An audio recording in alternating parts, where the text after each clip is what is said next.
kesempatan kali ini kita akan bahas salah satu konsep fundamental dalam hukum pidana, yaitu mens rea dan actus reus.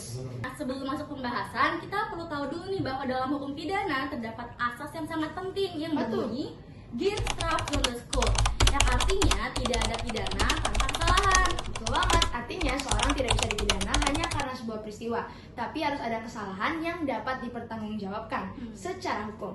Karena dalam hukum pidana, agar seseorang dapat dipidana harus memenuhi dua unsur utama, yaitu actus reus dan mens rea. Nah, kita mulai dari mens rea dulu ya teman-teman. Mens rea berasal dari bahasa Latin yang artinya niat jahat atau sikap batin yang bersalah saat melakukan perbuatan pidana. Betul banget, mens rea itu menunjukkan hubungan batin antara pelaku dengan perbuatannya. Tidak selalu bentuk kesengajaan yang mutlak, bisa juga berupa kelalaian. Nah, bentuk-bentuk mens rea ini ada dolus, kesengajaan, dan culpa, kealpaan. Dolus berarti pelaku dengan sadar mengetahui dan menghendaki terjadinya suatu tindak pidana. Nah, di sini dolus terbagi lagi menjadi 3. Yang pertama ada kesengajaan sebagai tujuan, yaitu pelaku benar-benar menghendaki akibat tersebut terjadi. Yang kedua ada kesengajaan dengan kepastian, yaitu pelaku tidak bertujuan langsung, tetapi pelaku mengetahui pasti bahwa akibat itu akan terjadi. Yang ketiga, kesengajaan dengan kemungkinan.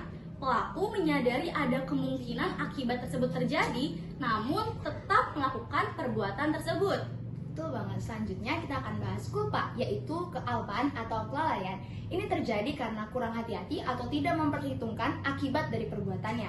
Culpa itu dibagi menjadi 2, yaitu kealpaan perbuatan dan juga kealpaan akibat. Kealpaan perbuatan cukup dengan melakukan perbuatannya saja sudah dianggap sebagai tindak pidana. Tapi kealpaan akibat, suatu peristiwa menjadi pidana karena akibat dari kelalaian itu menimbulkan akibat yang dilanggar hukum. Misalnya menyebabkan kematian orang lain. Oh begitu. Tuh. Kalau begitu sekarang kita masuk ke selanjutnya ya, actus Oke, reus. boleh. Actus reus itu artinya perbuatan atau keadaan yang dilarang oleh hukum pidana. Jadi kalau mens rea itu niatnya, kalau actus reus itu perbuatannya. Betul banget. Kedua unsur ini pada umumnya harus terpenuhi agar seorang dapat dimintai pertanggungjawaban pidana.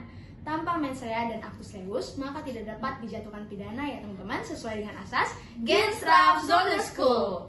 Nah, sampai sini dulu ya penjelasan kita mengenai mens rea dan actus reus. Nantikan konten court action selanjutnya di channel UPS HEVA UPN VJ. Jangan lupa like, komen, dan subscribe di channel YouTube UPS FH UPN VJ. Sampai jumpa lagi di konten selanjutnya.